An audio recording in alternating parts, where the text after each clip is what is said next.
Hello everyone, this is Danny Hartung with my 5 new technologies assignment. So I'm going to be talking about 5 new web-based and or app-based resources that I have found that I haven't used but plan to implement in my 5th grade classroom.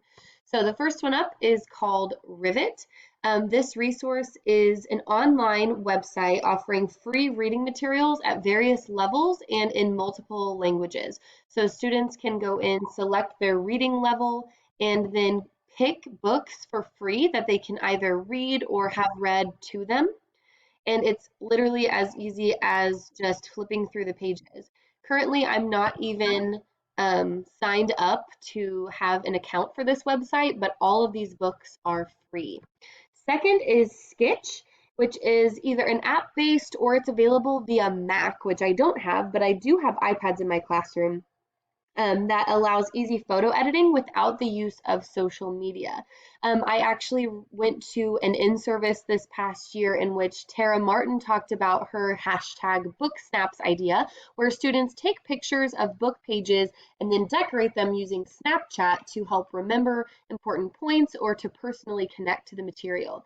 I've been racking my brain trying to find a program that would allow me to do this without the use of social media, and Skitch is a great option for this. It allows you to take those photos of the books or other learning materials and then decorate it using emojis and text to remember things later.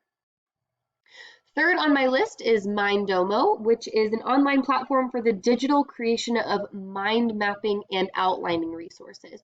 So for students who struggle with making connections in text or keeping their thoughts organized, this is a great digital way for them to do so in a sort of a clean cut canvas. So they can create these mind maps for free and be able to access them later.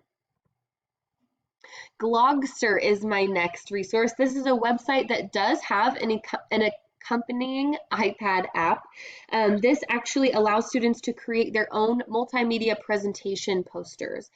Glogster is backed by the American Association of School Librarians, and it allows students to search through the library of different resources, icons, pictures, and informational text so that they can create interactive posters that they can share with their class to communicate their learning and understanding.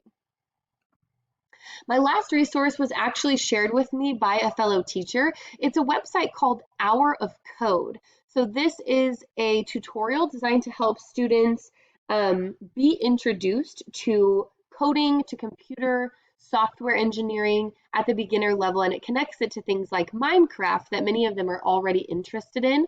So this could be an example of gamification in the classroom if you were to incorporate this into everyday procedures, but it also just allows students an introduction to something that they can independently pursue later, which is based on our STEM standards as well within 5th grade and other grade levels.